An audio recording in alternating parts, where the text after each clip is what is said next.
On the broadcast tonight, bloodbath in Belgium. New details on the attacks in Brussels as a manhunt is underway for one of the alleged terrorists.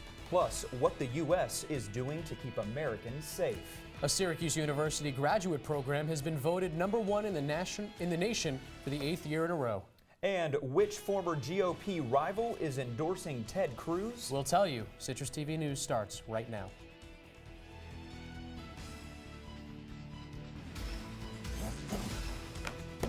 From the Citrus TV studios, this is Citrus TV News live at 6, your campus news leader.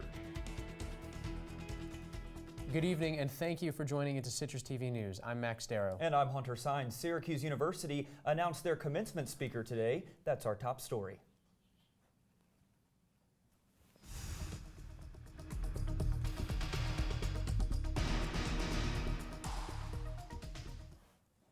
The commencement speaker for this year's graduation has been announced. Donald Newhouse, who is president of Advanced Publications, will be giving this year's commencement address on May 15th in the Carrier Dome.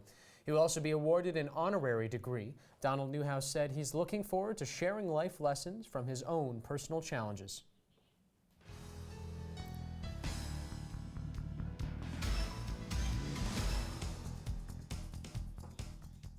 The water is back on at the Park Point Syracuse apartments. Tenants were without water since last night due to a leak on the first floor. The water had to be turned off to keep a pipe from bursting. As of 2 o'clock today, the water was restored at those apartments.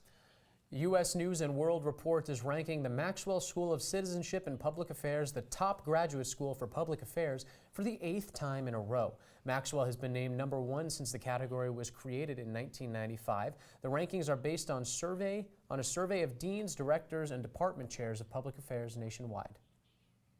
CBS News anchor and correspondent Jeff Glor will MC Newhouse School's Mirror Awards ceremony on June 9th in New York City. The Mirror Awards were established by the Newhouse School back in 2006 and are presented to journalists in the media industry. The event will include the presentation of 6 jury journalism awards, including the Fred Dressler Leadership Award and the I3 Award for Impact, Innovation, and Influence. Usually when we hear of new apartments in Syracuse, it's downtown or in the Inner Harbor, but there's been a quieter push to develop the city's southeast side. While some people are thrilled about the apartments, others are concerned about the traffic it'll bring. Citrus TV News reporter Maria Cinti explains how this is now a new area where developers think people want to live. It slows me down. It slows me down in terms of the work that I'm trying to do. Esther Zorn has lived in Syracuse for many years and often drives through the neighborhood for work. She says that traffic is a problem in this part of the city and adding new apartment complexes will make it even worse. I found it quite frustrating at being stopped at those 2 lights, sometimes for 15 minutes in long lines of traffic. And this is before they build the developments. Developers have proposed building 2 separate apartment complexes in southeast Syracuse that are about a mile apart in driving distance. Now, if everything goes as planned, several structures here at 1001 East Brighton Avenue will be torn down, including this abandoned building right behind me. And it'll all be turned into a multi-use complex called Brighton Muse. It'll start off looking like this, but eventually it'll look a lot more like this. And right down the road between East Brighton Ave and Thurber Street is the Brighton Avenue Apartment Complex project. It will be a gated community consisting of more than 160 student apartments. Syracuse Common Councilor Susan Boyle says there's a push to develop Southeast Syracuse apartments because they provide easy access to major highways, they're cheaper than downtown apartments, and 99% of downtown apartments are occupied. It'll be aesthetically better for the community all across the board. Boyle says Brighton Muse specifically will make that part of Syracuse a more desirable place to live. We're actually taking a piece of property that was completely dilapidated and vacant and actually turning it into something that's going to be beneficial and useful for the community. Avenue apartment complex project is currently in the works, and construction of Brighton Muse could start as early as this spring.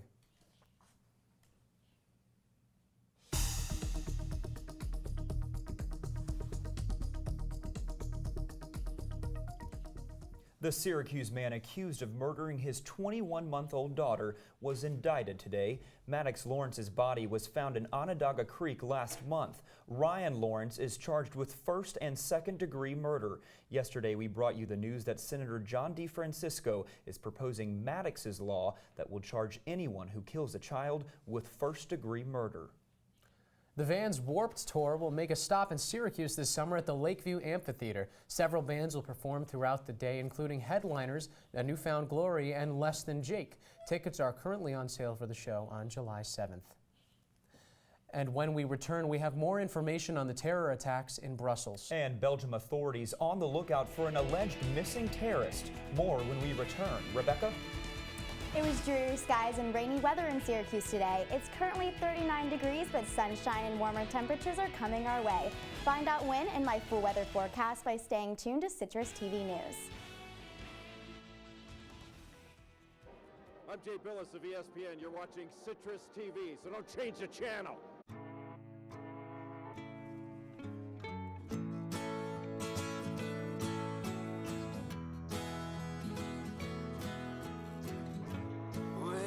Tell him that I've begun to dream of things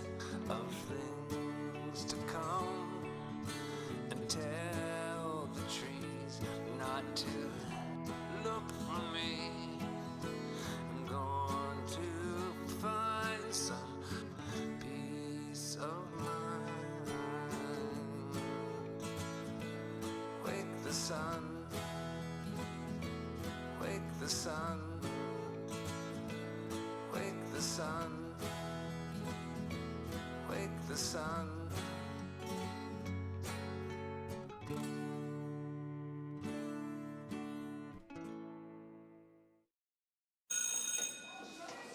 Don't look at me. Your hair's a bit frizzy today. Oh, you should pick that up. Oh, you're such a dork. Loser. Here, let me help you with that. Oops. Every day, kids witness bullying. Oh, look! Your crush is looking at you. Poor you. They want to help, but don't know how. See, no one here's gonna help you, because no one Teach your likes you. kids how to be more than a bystander. Visit stopbullying.gov. So who's gonna do what? I'll pack the dead batteries. Great. I'll only put what I don't need into a duffel bag. Perfect. That's totally unhelpful. No problem. Meanwhile, I will try to comfort everyone by speaking in a calm voice. And who is going to handle supplies? I can forget to do a list for us. Thanks, pal. We couldn't be any less prepared. I'm proud of you guys. Talk to your kids about who to call, where to meet, what to pack. Search Ready Kids at nyc.gov or call 311.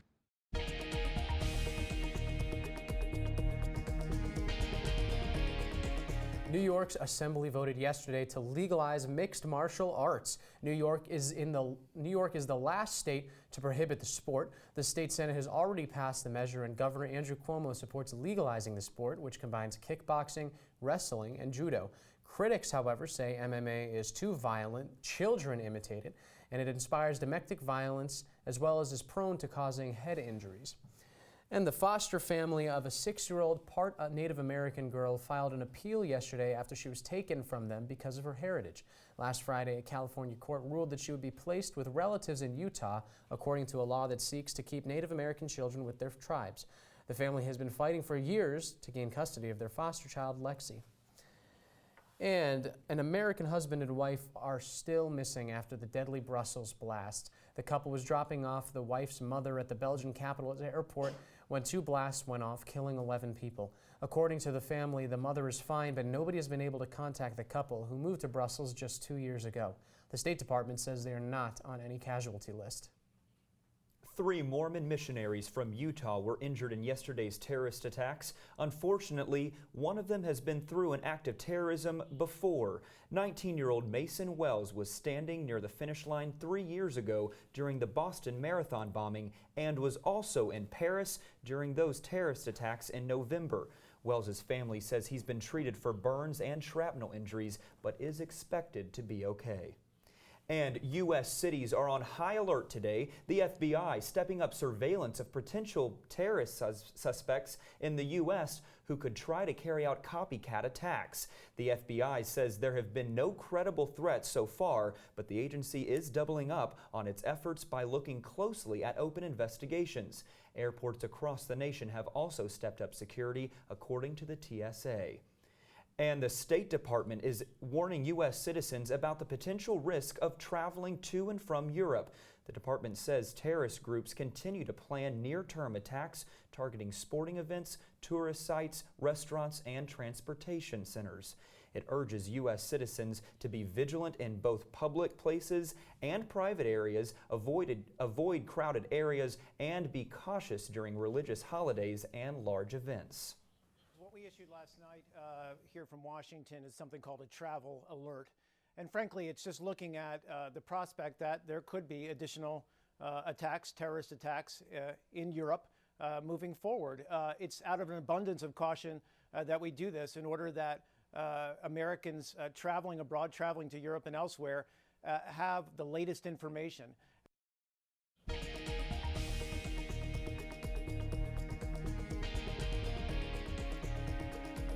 Two suicide bombers behind Tuesday's Brussels attack have been identified as brothers. Officials say Ibrahim El-Bakraoui participated in the airport attack that killed 11 people, while his brother Khalid set off a bomb at the Malbik metro station, killing 20 people. One of the bombers fled the airport after the attacks and has not yet been captured. A piece of debris that washed ashore on a South African beach could belong to the engine of Malaysia Airlines Flight 370 that disappeared 2 years ago. The material still needs to be examined, and if it does belong to the aircraft, it will be delivered to Malaysian authorities. Egyptian President Abdel Fattah al-Sisi named 10 new ministers today. This cabinet revamp came in the portfolios of investment, finance, tourism, and water resource ministries as well. These changes were made to help revive the country's economy, which has been hurt by years of political turmoil and militant violence.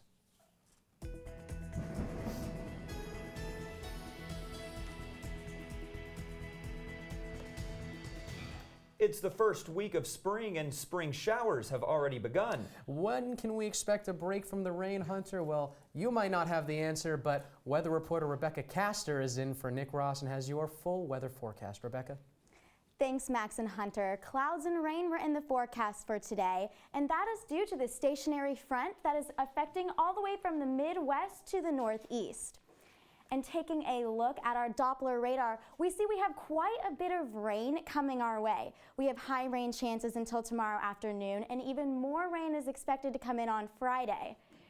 And compared to the rest of the United States, upstate New York is still experiencing cooler temperatures as spring begins. But good news, warmer temperatures are coming our way this weekend. But first, tonight, the low is around 35 degrees with an 80% chance of rain. Showers will continue throughout the night, and we're expecting near a quarter of an inch of rain to fall in total. And taking a look at our 5-day forecast, we'll see those warmer temperatures I was talking about. Thursday, we have a high of 63 degrees. With an 80% chance of showers, and Friday we have a high of 55 degrees with 70% chance of showers in the morning.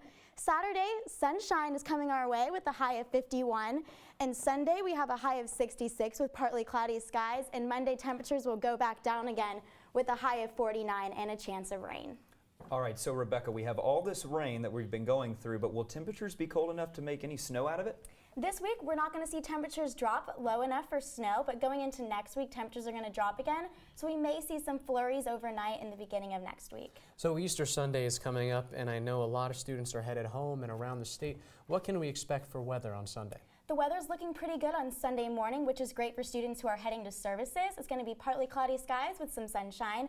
We may see some rain Sunday afternoon, so you may just want to be prepared for that. All right, Rebecca, thanks for joining us tonight.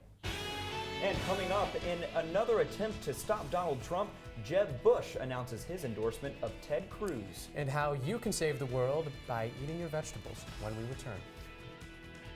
Jimmy can't sing, and Tommy can't dance, so we're gonna put some ants in their pants. Aww. Kids will spend 22 minutes watching us, the super duper party troopers, sing about ants in their pants. Isn't that funny? Ants in their pants, they got ants in their pants, they've got ants in their pants. Brushing for 2 minutes now can save your child from severe tooth pain later.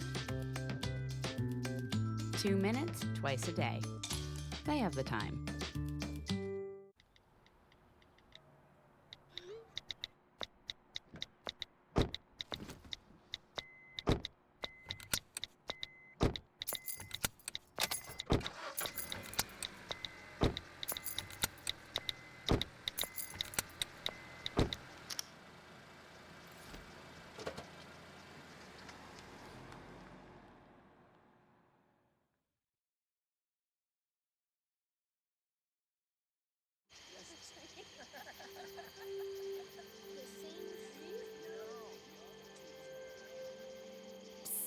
They're coming. Places, everybody. Light check. 1, 2, 1, 2. Everything looks good on our end. And lights. Come alive with the forest. Visit discovertheforest.org to find a forest near you.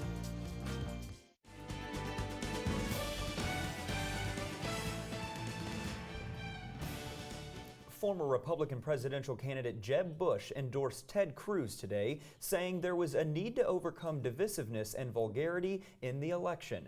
Bush's endorsement is the most recent example of a Republican establishment figure going against frontrunner Donald Trump. Bush dropped out of the race after a poor finish in the South Carolina primary back in February. I'm also very proud to have won Arizona tonight. Hillary Clinton kept her cool over the Democratic primary with a major win in Arizona last night, but Bernie Sanders refuses to go down without a fight. Voters were feeling the burn in Utah and Idaho, giving the Vermont senator major wins in the two western states, proving the Sanders campaign is moving forward. Republican candidate Donald Trump has gained 18 more delegates on his primary challenger, Ted Cruz, after last night's races. Trump took the big prize of Arizona, while Cruz picked up a helpful consolation win in Utah. Trump currently holds a 276 delegate lead over Cruz with a total of 744. Trump needs less than 500 more delegates to lock in the nomination, meaning he would only need to win about half of the upcoming primaries to get that number.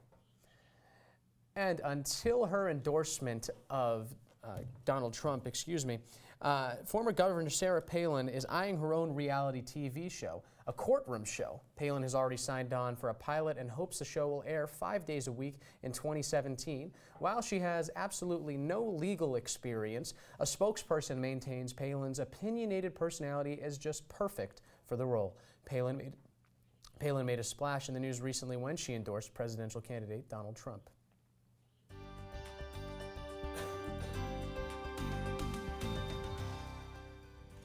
The FDA will soon put new warning signs on opioid prescriptions in an attempt to deal with what they're calling a nationwide prescription drug abuse epidemic. Known as black box warnings, the information is meant to make customers and doctors more aware of the risks posed by instant release prescription drugs. Unlike past warnings, dosage and duration limits are included. Opioid drug overdoses reached an all-time high in 2014. A new study has shown that eating less meat could be saving the planet. The study done by the Oxford University says that if everyone in the world followed dietary guidelines, we could prevent 5.1 deaths per year by 2050, save $700 billion in healthcare costs, and cut emissions by 29%. In an all-vegan world, 8 million deaths would be prevented and emissions would be cut by 70%, according to researchers. And coming up in sports, a look at the men's and women's basketball teams and their trips to the Sweet 16. That and more after this. Wow, these are really good. You act surprised.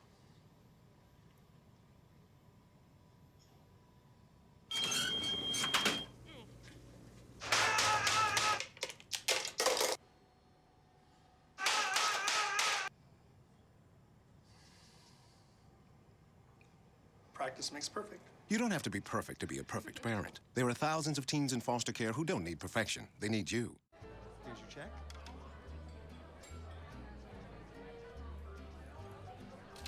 Oh, you got it. You know, since I got rid of my car, I really enjoy walking. Okay. God, no. Getting pulled over for buzz driving could cost you around $10,000 in fines, legal fees, and increased insurance rates. Oh, you're home early. You live with your mom? That'll set your game back a few years. Buzzed, busted, and broke. Because buzz driving is drunk driving. How you doing? My name's Steve. My family's lived in this neighborhood for years. Recently, things got so tight, we had to go to our local food bank for help. I lost a lot of sleep worrying about what the neighbors might think. That is until I saw them there, too. How'd I do, Steve? A little stiff. You could have done a little better. What? Come on. You know, I have an Academy Award. Yeah, but not for playing me. Play a role in ending hunger. Visit feedingamerica.org/hunger and find your local food bank. So, I'm kind of new here, but I've noticed a trend. My human does this funny thing where she goes around and gets all my toys, and then she hides them in that basket by the door. You know, but it's always the same basket, and it's always in the same place. And then she acts so surprised when I find them, but, you know, she's putting them in the same basket. Again. It's like, hello, that's where you put it last time. You were the worst at hide and go seek.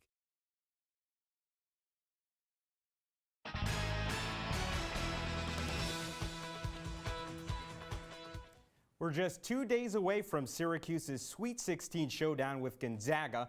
With the Orange still dancing in Chicago this week, our very own Jared Barton takes a look back at how Syracuse nearly missed the big dance altogether. The Syracuse men's basketball program headed into Selection Sunday with low expectations all around. From what the experts were predicting, SU was on the outside looking in. It wasn't until a leaked bracket in the middle of the selection broadcast issued a spoiler alert that gave the Orange new life. Somebody told me that, but I didn't I don't know if I believed it. I don't know if that's ever happened before.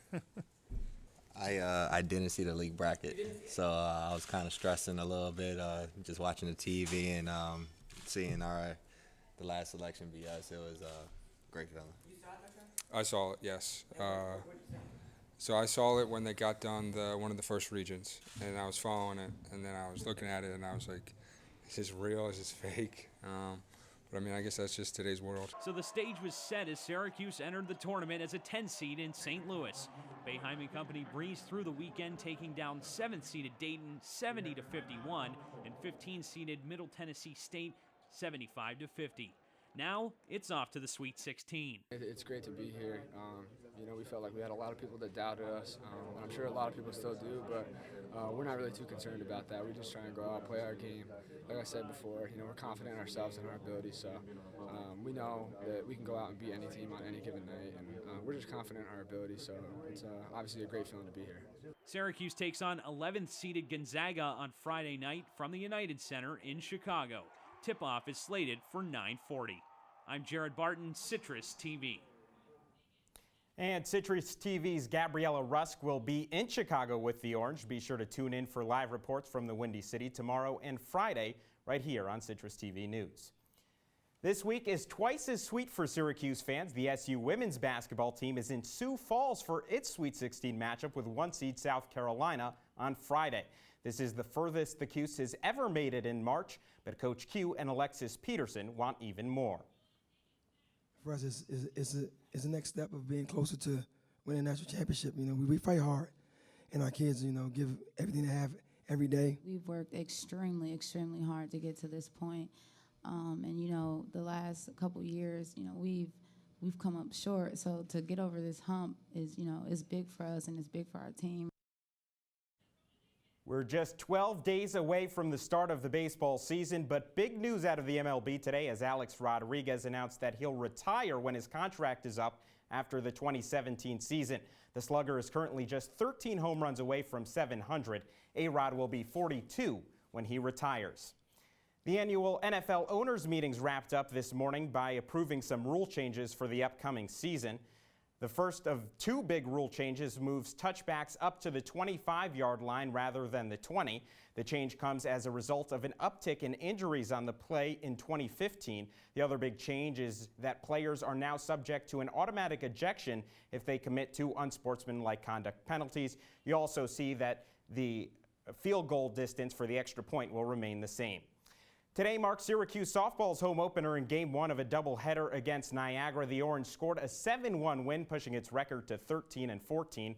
Game 2 is currently underway. That one still scoreless. All right, now Marco, how far do you think that we're going to go in this? Are we going past the Sweet 16 on Friday or no? Well, I would say the men's team has a great chance. They drew a lower seed, 11 seed Gonzaga. Syracuse only coming in as the 10 seed, so that's very rare. Actually never happened where two double-digit seeds go at it in the Sweet 16. I like the men's chances of advancing to the Elite Eight. We'll see if they get Virginia there. They already lost to Virginia earlier this season.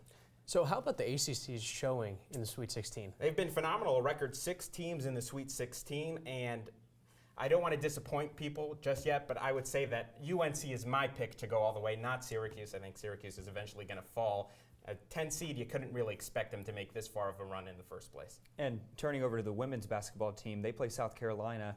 Where do you see this going? Yeah, that one I'm not so optimistic about. South Carolina, a tough opponent. They're a 1 seed. They've lost 1 game all season. And last year, South Carolina was the team that knocked Syracuse out of the tournament just in 2015, so I think there might be a repeat of that this year. All right, Marco, thanks for being with us. And coming up, it's hashtag National Puppy Day. We'll show you ours when we come back on Citrus TV News live at 6. If you see news happening on campus in Syracuse or across the nation, call the Citrus TV Newsroom 315-443-1177 or tweet at Citrus TV News, your campus news leader.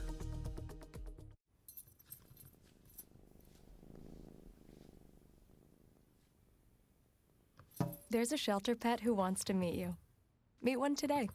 Visit theshelterpetproject.org. Adopt. If you want to be a parent, it doesn't matter how you play, what you wear, how you dance, or even what direction life takes you. You just need to be there. You don't have to be perfect to be a perfect parent. Thousands of teens in foster care don't need perfection. They just need you. Hey, my name's Katie and I'm in the 9th grade.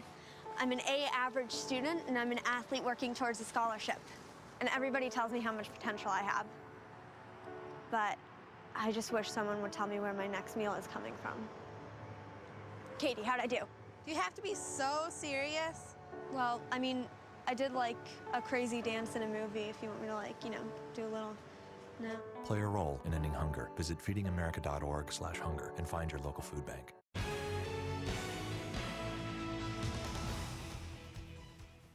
And joining us now is Rebecca Castor. Before we get to the puppies, just a quick look at your wake-up forecast. There's a storm going on in the Midwest. Is that going to have any effects later in the week for us? Yes, Winter Storm Selene is affecting the Mississippi Valley area, and it's going to come to the upper New England area at the end of this week, but it's actually going completely around us, so we'll only feel like a little bit effects from it, which is why we're going to see some of that rain coming in. All right, and then what about tomorrow? What should we be wearing? Tomorrow morning we still have that rain, so you're going to want to bring your rain jacket out, get your umbrella, rain boots. It's going to be a raining morning. All right, Rebecca, thank you so much. Elle, as we told you, it is National Puppy Day, so we thought it would be a good time to show you, some of our own dogs from Max and I, past, I believe, past and present. Yep, past sadly, and present. But Let's that's take okay. a look. Let's take a look. Here is, that's Ruger and Oakley. Ruger is the chocolate lab on the left, and Oakley, we don't know what he is. He's a mutt, but my mom loves him to death. And Ruger actually, as you guys may have seen a couple of shows ago, is one of the greatest trained dogs I've ever experienced in my life. Well, we won't let her hear that. And right here is actually Indy. That's my old dog. He recently passed away, R.I.P., but he was my favorite. I grew up with him, and what a guy. That's right. Nice dogs. Well, that's all the time we have for you tonight. I'm Max Darrow. And I'm Hunter Symes. As always, thanks for your company. Good night.